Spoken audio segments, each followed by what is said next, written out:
하나님의 말씀은 잠언서 25장입니다. 잠언 25장입니다. 이것도 솔로몬의 잠언이요 유다 왕 히스기야의 신하들이 편집한 것이니라. 이를 숨기는 것은 하나님의 영화요 이를 살피는 것은 왕의 영화니라. 하늘의 높음과 땅의 깊음같이 왕의 마음은 헤아릴 수 없느니라.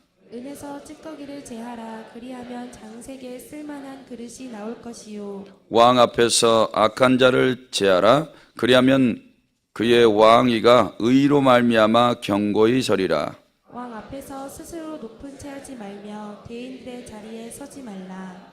이는 사람이 내게 이리로 올라오라고 말하는 것이 내 눈에 보이는 귀인 앞에서 저리로 내려가라고 말하는 것보다 나음이니라. 너는 서둘러 나가서 다투지 말라. 마침내 내가 이웃에게서 욕을 보게 될 때에 내가 어찌할 줄을 알지 못할까 두려우니라. 너는 이웃과 다투거든 변론만 하고 남의 은밀한 일은 누설하지 말라.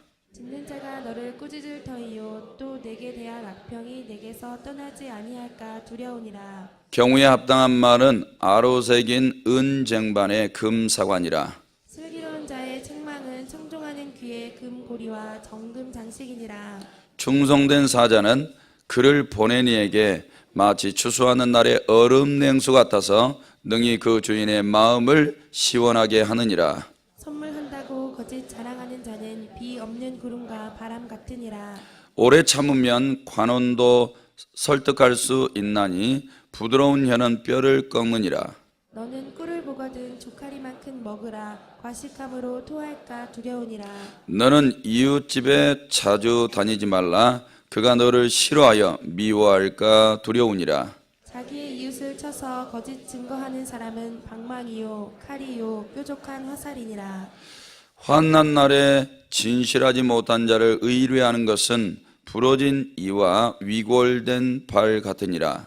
마음이 상한 자에게 노래하는 것은 추운 날에 옷을 벗음 같고 소다 위에 식초를 부음 같으니라.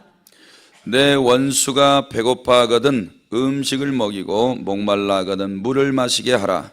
그리하는 것은 핀 숯을 그의 머리에 놓는 것과 일반이요 여호와께서 내게 갚아주시리라. 북풍이 비를 일으킴같이 참소하는 혀는 사람의 얼굴에 분을 일으키느니라. 다투는 여인과 함께 큰 집에서 사는 것보다 움막에서 혼자 사는 것이 나으니라. 먼 땅에서 오는 좋은 기별은 목마른 사람에게 냉수와 같으니라. 의인이 악인 앞에 굴복하는 것은 우물이 흐려짐과 샘이 더러워짐과 같으니라. 꿀을 많이 먹는 것이 좋지 못하고 자기의 영예를 구하는 것이 헛되니라. 자기의 마음을 제어하지 아니하는 자는 성읍이 무너지고 성벽이 없는 것과 같으니라. 아멘. 이렇게 고백하시겠습니다. 하나님 사랑합니다. 하나님 사랑합니다. 네. 오늘도 한 절 한 절이 다 잠언입니다. 그래서 한 절씩 바로 설교를 하겠습니다. 2절 말씀에 이를 숨기는 것은 하나님의 영화요 이를 살피는 것은 왕의 영화다. 이렇게 말씀합니다. 이를 숨긴다라는 말은 하나님의 일은 헤아릴 수 없다. 인간의 지혜와 지식으로는 깨달을 수 없다. 왜? 우리는 이 태양계 하나도 이해할 수 없습니다. 그리고 내 인생사에 일어나는 일들도 다 헤아릴 수가 없어요. 이 지구상에 일어나는 일도 헤아릴 수 없고 지구 밖에 일어나는 일들도 인간은 헤아릴 수가 없어요. 하나님의 지혜는 너무 높고 깊어서 헤아림이 불가능하다는 거예요. 그런데 왕의 일, 왕은 그 일을 살피는 자가 돼야 된다. 이렇게 말씀하고 있는 거예요. 왕은 이 일을 자세히 살펴서 그것을 깨닫고 전달해야 될 사명을 감당해야 된다는 거죠. 그러니까 하나님의 지혜와 지식을 우리가 측량할 수 없는데 그럼 어떤 방법으로 그것을 깨달아 알 수 있느냐.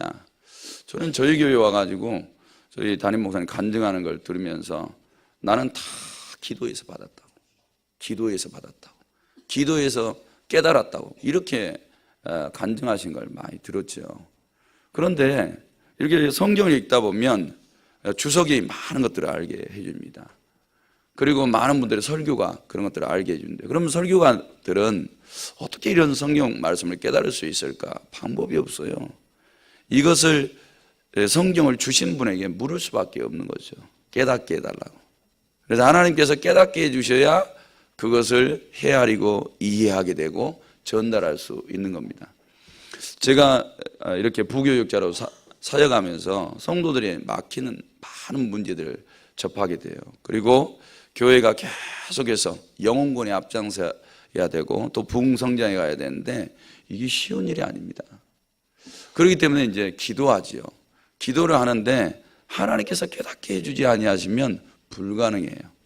일 하나 처리하는 게 얼마나 어려운지 몰라요. 예를 들어서 우리 가정이 복되고 형통한 가정이 되려면 답답한 일들이 많이 있단 말이에요. 막혀있는 일들도 너무나 많이 있고 이런 일들이 있는데 이거 어떻게 헤쳐나갈 거냐 이 말이에요. 하나님의 뜻을 깨달아 알아야 무슨 일을 하나를 해결해도 다 넘어갈 수 있고 형통해질 수 있는데, 그러니까 이 새벽에 왜 나오셨어요? 우리는 하나님의 뜻을 다 헤아릴 수가 없어요. 할 수가 없어요. 내 바로 앞에 있는 걸음조차도 몰라요. 항상 실패의 연속일 수 있는 거예요. 그러면 실패하지 않고 어떻게 성공할 수 있겠어요? 누구의 방법으로? 하나님 앞에 기도해서 얻어내야 되는 거죠. 이건 우리 몫이라는 거예요. 그래서 기도해서 하나님 앞에 응답을 많이 받아서 인생을 깨닫고 어떻게 살아가야 될 줄을 알게 되는 사람들은 인생이 수월해지는 거예요. 그런 사람을 만난 자식들은 그런 부모를 만났다면 복되고 형통하겠죠. 사랑하는 성도 여러분, 하나님의 일들을 깨달아 아는데 집중하시고 그것이 나와 우리 가족과 관련돼 있는 일이라면 하나님 앞에 응답 받아내셔야 돼요. 그래야 가정이 형통하게 세워져 갈 줄로 믿습니다. 그 다음에 4절에서 5절 말씀해 보면 은에서 찌꺼기를 제하라. 이 말은 뭐냐? 악을 제거하라. 이런 말씀이에요. 5절 말씀에 왕 앞에서 악한 자를 제하라. 그리하면 그의 왕위가 의로 말미암아 경고히 서리라. 그랬습니다. 왕 앞에 악한 자들이 있다. 그래서 왕은 의를 말하는데 혹은 신하들이 악한 자에서 밖에 나가면 뭘 행하겠어요? 악을 행하죠. 그런 자들은 다 제거해야 된다는 거예요. 그래서 왕의 의가 그대로 백성에게 혹은 정치하는데 펼쳐지겠죠. 사랑하는 성도 여러분, 그러니까 이런 것들을 깨달아 아셔야 된다는 거예요. 은혜 찌꺼기가 있으면 상품이 될 수가 없어요. 왕이 아무리 지혜로운 생각과 또 형통한 생각들을 가지고 백성들을 통치해 가려고 해도 만약에 앞에 악인들이 있다라면 일들을 다 그르치겠죠. 그런 거예요. 예. 그러니까 저 같은 경우에는 이제 교회 사역을 하다 보니까 담임 목사님께서 일들을 생각하고 한마디를 딱 이렇게 지시를 해줬어요. 근데 이제 못 깨달으면 엉뚱한 일을 하게 돼요. 엉뚱한 일. 그럼 본의 아니게 전혀 좋지 않는 결과를 만들어낼 수가 있는 거죠. 그러니까 성경에 보면 미련한 것도 악인 거예요. 어리석은 게 다 악인 거죠. 의가 될 수가 없어요. 지혜롭지 못한 거예요. 다 악이에요. 그러니까 우리 성도들께서 하나님을 만약에 왕으로 모시고 있다면 내가 혹시 악인이지 않나, 어리석고 미련하고 이런 사람이지 않나 깨달으셔야 돼요. 그래서 하나님 앞에 나아가 기도하셔야 되겠죠. 하나님께서 이미 성경에 하나님의 지혜의 말씀, 생명의 말씀을 다 주었어요. 그러면 나머지 우리의 몫은 하나님 이것을 깨달아 알 수 있는 지혜를 주세요. 이걸 감당할 수 있는 능력을 주세요. 실력을 주세요. 이렇게 기도해서 받아야 돼요. 그렇지 않고 성경 말씀을 깨닫지도 못하고 막 나가서 일처리를 하게 되면 그르칠 수 있어요. 그러면 왕의 입장에서는 미련하고 어리석은 사람을 자기 손과 발이 되도록 한다면 그 나라는 망하게 될지도 몰라요. 성도 여러분, 우리의 몫은 따라서 하세요. 지혜를 얻어서 왕의 마음을 알고 지식을 얻어서 왕의 뜻을 깨닫자. 이런 몫이 우리에게 있다는 거예요. 절대 밖에 나가서 악인이 되지 마세요. 예. 그러니까 회사에서 오너가 뭐 하나 일을 딱 지시하면 그 의도를 정확하게 알고 나가서 일하셔야 돼요. 깨닫지 못하고 나가서 하면 몸고생이에요. 시간만 낭비하는 거예요. 사랑하는 성도들은 언제나 기도하여 지혜를 얻으시고 내 속에 있는 악을 다 제거하셔야 하나님이 나를 써주셔도 형통하게 되어질 줄로 믿습니다. 그 다음에 6절에서 7절 말씀에 보면 겸손해라 이런 말이에요. 왕 앞에서 스스로 높은 채 하지 말며 대인들의 자리에 서지 말라. 어느 곳에 있든지 겸손을 몸에 배게 해라. 교만하면 거기서 대접받을 수 없다는 거예요. 7절에 있는 사람이 내게로 이리로 올라오라고 말하는 것이 내 눈에 보이는 귀인 앞에서 저리로 내려가라 라고 말하는 것보다 훨씬 낫지 않겠냐. 그러니까 스스로 네가 높은 자리 차지하려고 하는 것보다는 늘 겸손의 자리에 있어라. 그래서 지위에 맞지 않게 낮은 자리에 있으면 그 사람에게 이리 올라오세요 라고 말 듣는 게 훨씬 낫지 않겠냐. 그러니까 어느 곳에 가든지 낮은 자리를 선택해라 이런 말이에요. 이런 지혜의 말씀을 깨닫는다면 어디를 가든지 참 사람 겸손하네 하고 이렇게 대접을 받겠죠. 성도 여러분, 이런 지혜를 따르십시오. 오늘도 밖에 나가셔서 늘 높은 자리에 있으려고 하지 말고 나를 낮추세요. 그러면 하나님께서 높여주실 줄로 믿습니다. 그 다음에 8절에서 10절 말씀에 보면 다툼을 어떻게 지혜롭게 극복할 수 있을까 이런 말이에요. 우리가 오늘 하루도 수많은 다툼 속에 있을 수 있잖아요. 그런데 8절에는 이런 지혜를 줍니다. 너는 서둘러 나가서 다투지 말아라. 모든 것을 급하게 처리해서는 안 돼요. 서두르지 말라는 거예요. 그거는 지혜롭지 못한 처사라는 거예요. 다급할수록 우리는 뭐라 그래요? 급할수록 돌아가라. 우리 이런 성경 말씀하고 똑같잖아요. 급할수록 돌아가라. 한 번 더 생각해봐라. 그렇지 않는 상태에서 가면 큰일 나죠. 제가 교통사고 나신 분들을 이렇게 보면 마음이 급해지면 이상하게 꼭 사고가 나더라고요. 사고가 나서 전화가 와요. 목사님 교통사고 났어요. 아이 뒤에서 받친 사람은 어쩔 수 없고 근데 자기가 가서 받은 사람 말이죠.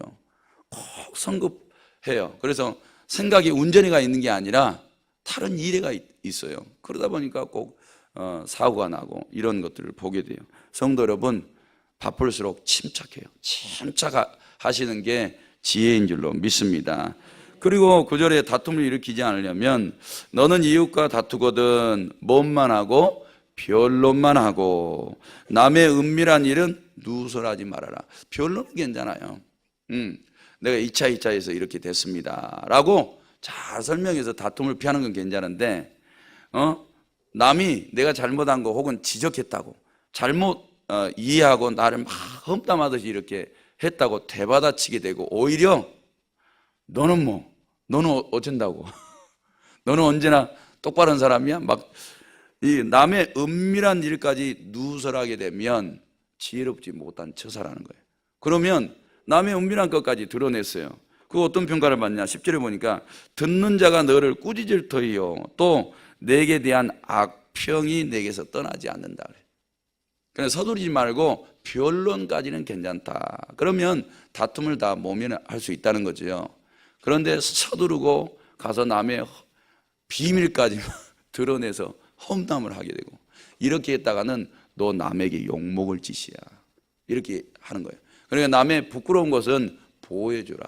은밀한 것은 들추지 말고 왜? 너도 그런 사람이니까. 그래서 덮어주라는 거예요. 그 다음에 11, 12절 말씀해 보니까 경우에 합당한 말을 해라. 경우에 합당한 말은 아로새긴 은쟁반에 금사관이라. 슬기로운 자의 책망은 청종하는 귀에 금고리와 정금 장식이다. 이렇게 말하고 있어요. 경우에 합당하다라는 말은 지혜로운 말입니다. 생각 없이 막 내뱉는 말이 아니에요. 지식 없이 막 내뱉는 말이 아니에요. 그래서 지혜롭고 아주 시기적절한 말, 적당한 말, 이런 말이 경우에 합당한 말이 되겠죠. 그러니까 언제나 사람하고 대화를 하고 있으면 속으로 이렇게 기도하세요. 하나님, 나에게 이 사람에게 적절한 경우에 합당한 말을 할 수 있도록 지혜를 주세요. 지혜를 주세요. 가장 적합한 말을 할 수 있도록 도와주세요. 차라리 속으로 기도하고 떠오르지 않으면 서두르지 마세요. 할 말 없으면 그냥 하고 그냥 계세요. 그러면 오히려 그 사람을 인내심도 있고 지혜로운 사람으로 이렇게 볼 거예요. 그러니까 하나님이 주시는 것으로 말하려고 하세요. 그런 사람들은 어디를 가서든지 좋은 평가를 받게 될 줄로 믿습니다.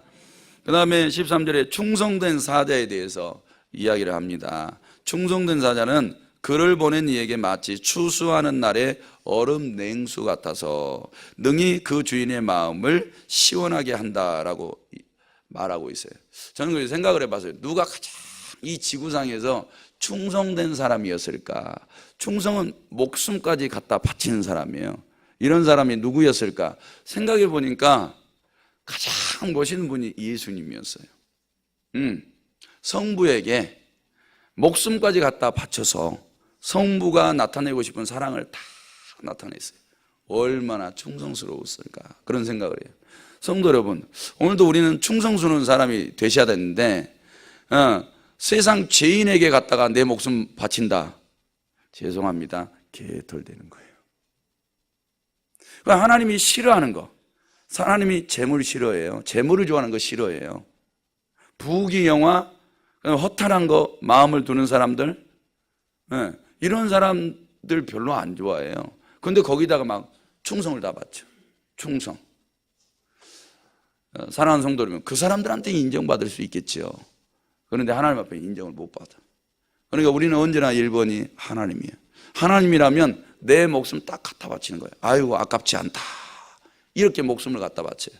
근데 그 다음에 예수님처럼 멋있는 사람들이 누구일까 생각을 해보니까 성령 받고 초대교회에 순교하는 사람들, 복음을 사수하기 위해서, 그 진리를 지키기 위해서, 예수와 복음을 위해서 핍박을 거절하지 않고 철저하게 자기 목숨까지 들여서 하나님 나라의 충성된 일꾼이 됐던 사람들, 이런 사람들이 너무 멋있는 사람들이에요. 성도 여러분, 오늘 또 하나님 앞에 내 목숨 드린 거 아까워하지 마세요. 몸고생하는 거 아까워하지 마시라고요. 하나님이 어떤 사람들에게 하나님의 일을 주겠어요? 잔머리 쓰는 사람? 힘들면 일 안 하는 사람? 때때는 게으르고 나태하는 사람? 태만한 사람? 이런 사람한테 하나님의 일들을 탁탁 맡기겠어요? 안 맡겨요. 담임 목사님 예전에 그러잖아요. 직분자들 이렇게 세울 때 아니 한 번 맡았으면 1년은 가야 될 거 아니에요. 1년. 근데 맡아가지고 한 달도 못해서 일 내려놨어요. 사정이 있겠죠. 그런데 하나님의 일이라면 다른 어떤 것보다 내 목숨을 갖다 바친다, 충성한다, 이런 사람이 그 다음에도 일 맡아서 더 일하고 더 큰 일을 맡겨주고, 이렇게 해서 하나님의 일들을 감당하는 거죠. 성도 여러분, 하나님의 일에는 따라서 하세요. 목숨 걸자, 목숨 걸자. 그런 사람이 되셔야 돼요. 다니엘 봐보세요. 사드락 메삭 아벳느고 어때요? 목숨 걸었죠? 얼마나 충성스러워요. 그러니까 하나님과 사람들 앞에 인정받으니까 그 주의를 하나님이 높여주셔서 써주시잖아요. 모르드게 봐보세요. 하나님 앞에 1번 목숨 걸었어요. 하만 앞에 굴복하지 않았어요. 하나님 앞에 목숨 탁 걸었더니 하나님이 충성심을 받아주신 거예요. 그러니까 그것도 어때요? 높은 지위에 하나님이 올려주셔서 쓰시잖아요. 이렇게 세상에 나아가서든지 언제나 1번은 하나님께 충성, 그 다음에 죄진 사람들 앞에 충성하지 말고 언제나 내가 하나님 앞에서 하나님 선하신 뜻에 내가 충성한다, 이렇게 생각하시고 충성을 다하시면 사람들에게도 인정받게 될 줄로 믿습니다. 그 다음에 14절에 보니까 선물한다고 거짓 자랑하는 자는, 이 말이에요. 어떤 사람은 선물하지도 않을 거면서 입으로 다 선물하는 사람들. 선물은 100개 할 것 같았는데 정작 1개 하는 사람들 다 여기에 걸려요. 선물한다고 거짓 자랑하는 자는 비 없는 구름과 바람 같다. 말은 비가 올 것 같은데 그것도 가뭄 때, 아이고 구름 지나갔는데 비 한 방울도 안 내리네. 이런 사람 돼서는 안 돼요. 아이고 기도할 때는 하나님의 일을 엄청나게 해드릴 것 같아.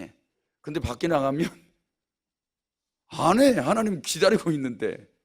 아니 너 한다면서 안 해. 어? 교사 딱 맡았어요. 하나님 올해 여기서 리더들을 몇 명 세우겠습니다. 그 다음에 열심히 영혼 구원해가지고 하나님 나라 확장하는 데 쓰임 받겠습니다. 이렇게 막 기도를 막 해. 근데 연말이 돼도 그와 비슷한 일도 안 하네. 교사들 내가 이름 대서 미안한데 다 마찬가지예요. 하나님 앞에 나아가서 과대 포장하지 마세요.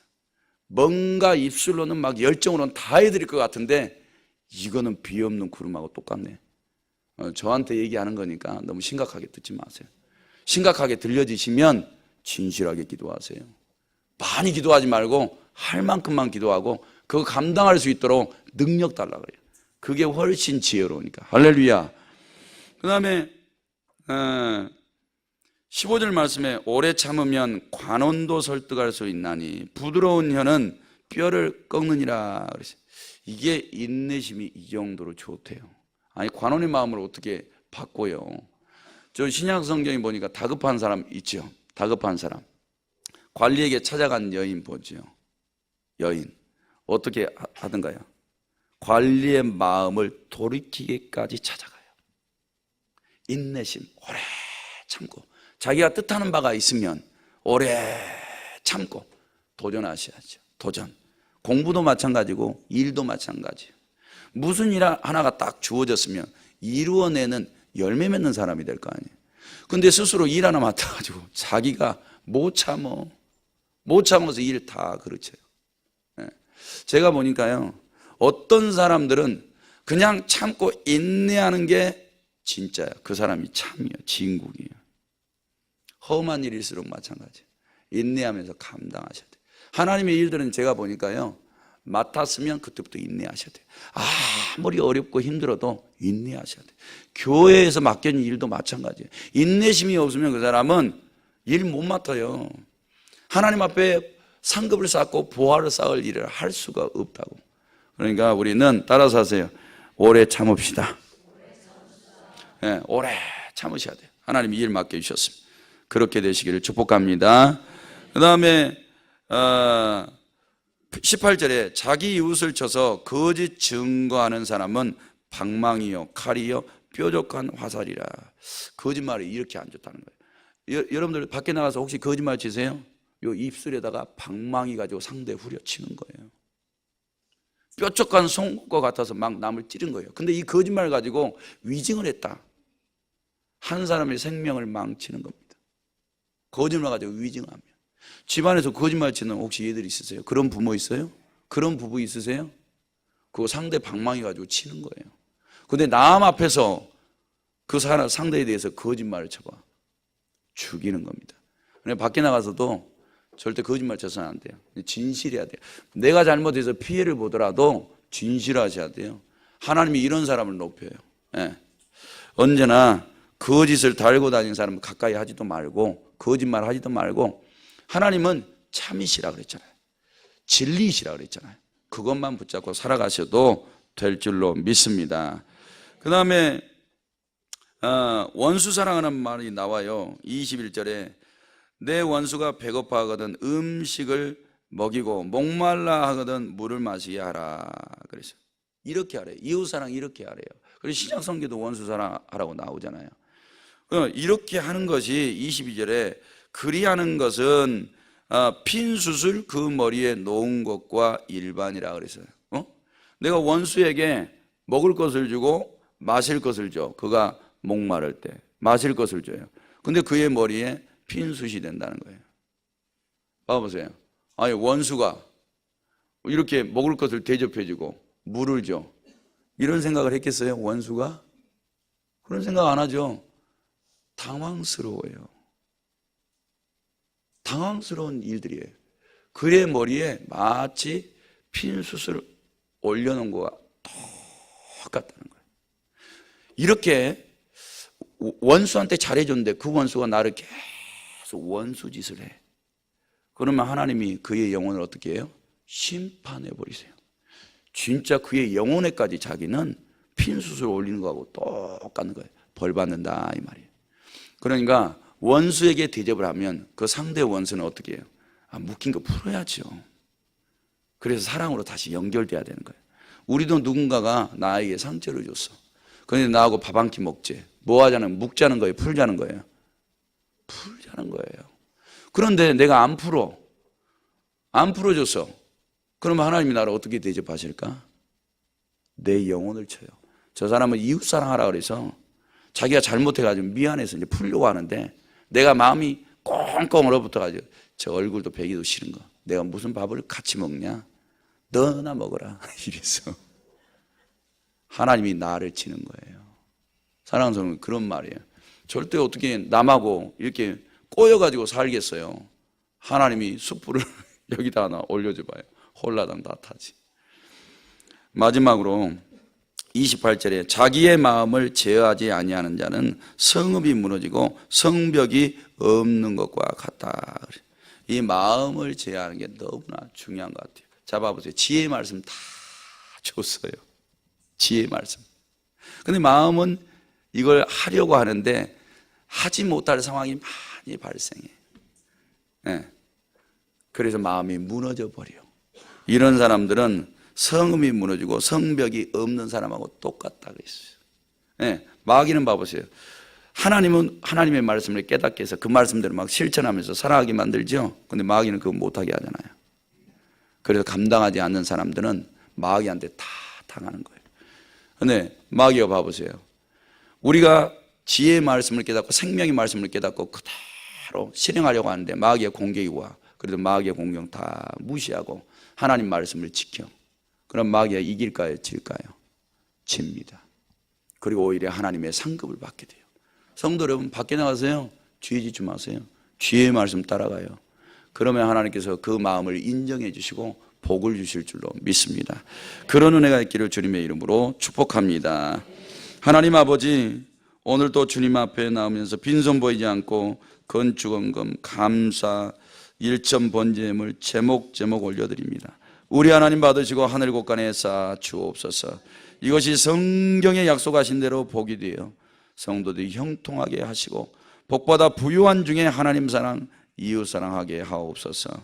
믿음으로 기도하는 성도들에게도 응답받는 축복을 주옵소서. 하나님 아버지, 멀리 계신 우리 담임 목사님, 오늘도 주의 몸된 교회와 사랑하는 성도들을 위하여 기도할 때에 하나님, 사무엘의 기도와 같아서 하나도 땅에 떨어지지 말고 하늘에 상달되어져 응답받게 하옵소서. 예수님의 이름으로 기도드립니다. 아멘. 말씀 생각하시면서 기도하시기 바랍니다.